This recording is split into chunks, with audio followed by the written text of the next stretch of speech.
ഒരു മാസം 1.5 മാസം മുമ്പ് വരെ ലിജുവായിട്ട് ഞാൻ കണ്ടിട്ടുള്ള ഒരാളാണ്. ഞാൻ അതിൻ്റെ പേരിൽ ഒരു പിണക്കമോ കാര്യങ്ങളോ ഞാൻ കാണിച്ചിട്ടില്ല. ഇത് ആ ഇന്റർവ്യൂവിൽ വരാനുള്ള കാരണം പൂർണ്ണമായിട്ടും എൻ്റെ മോളിൽ നിന്ന് കേട്ട ഒരു കാര്യം കേട്ട് കഴിഞ്ഞപ്പോൾ എനിക്കതൊന്നും ചെയ്യാൻ പറ്റത്തില്ല. പിന്നീടുള്ള കാര്യങ്ങളിലെല്ലാം തന്നെ അവരോട് ചോദിച്ചു മറുപടി പറഞ്ഞില്ലെന്ന് പറഞ്ഞല്ലോ. അത് ഫോണിലൂടെയാണോ അതെയോ മെസ്സേജ് ആയിട്ടാണോ എങ്ങനെയാണ് അവര് നേരിട്ട് ചോദിച്ചിട്ടുണ്ട്? എന്നിട്ടും മറുപടി ഉണ്ടായില്ല. ഇല്ല, ഇതുമായി ബന്ധപ്പെട്ടവരോട് നേരിട്ട് സംസാരിച്ചിട്ടുണ്ട്. ഇത് കത്തിക്കാനായിട്ടുള്ള ഉദ്ദേശമില്ല എനിക്ക്. ഇത് കത്തിക്കാനല്ല, ഞാൻ എൻ്റെ ഒരു റിപ്ലൈ പറയണം. ദയവേത് അങ്ങനെ എടുക്കണം. കാരണം എന്താ വെച്ചാൽ ഞാനില്ല, ഞാൻ പറഞ്ഞില്ല, ഞാനൊരു നേരത്തെ ഒരു ഇന്റർവ്യൂ കൊടുത്തു. ഞാനിപ്പോൾ കഴിഞ്ഞ ദിവസങ്ങളിലൊക്കെ എന്നെ കുറിച്ച് കണ്ടുകൊണ്ടിരുന്ന പോസ്റ്ററുകൾ അതായത് എന്നെ ആരും അഭിനന്ദിക്കാറുള്ളത് കരയുന്നൊരു പോസ്റ്ററാ, മൊത്തം ട്രോളും സാധനങ്ങളും. ഞാൻ അങ്ങനെ ഒരു കാര്യമേ സംസാരിച്ചിട്ടില്ല.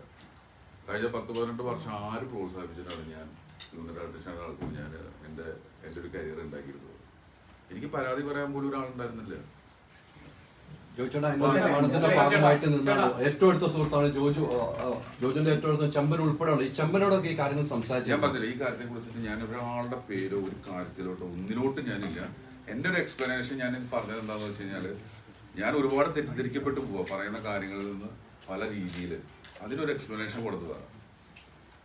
ചേട്ടാ ഒറ്റൊരു കാര്യം, അതായത് ചേട്ടൻ പറഞ്ഞല്ലോ പലതവണ 2-3 തവണ സംസാരിച്ചു എന്ന് പറഞ്ഞല്ലോ. ഇത് ലിജോയ്ക്ക് അറിയാമായിരുന്നു ചേട്ടൻ സംസാരിച്ച കാര്യങ്ങൾ? തീർച്ചയായിട്ടും അറിയാവുന്ന കാര്യമാണ്. തീർച്ചയായിട്ടും അറിയാവുന്ന കാര്യമാണ്. എൻ്റെ അടുത്ത് ഇത്രേ ഉള്ളൂ. ഈ പൈസയുടെ ഞാൻ ആ കാര്യത്തിൽ പറയുന്നത്, എനിക്ക് ഇപ്പം ഞാനിതിൽ സഫർ ചെയ്തിട്ടുള്ള കാര്യങ്ങളെക്കാൾ വലുതല്ല പണം.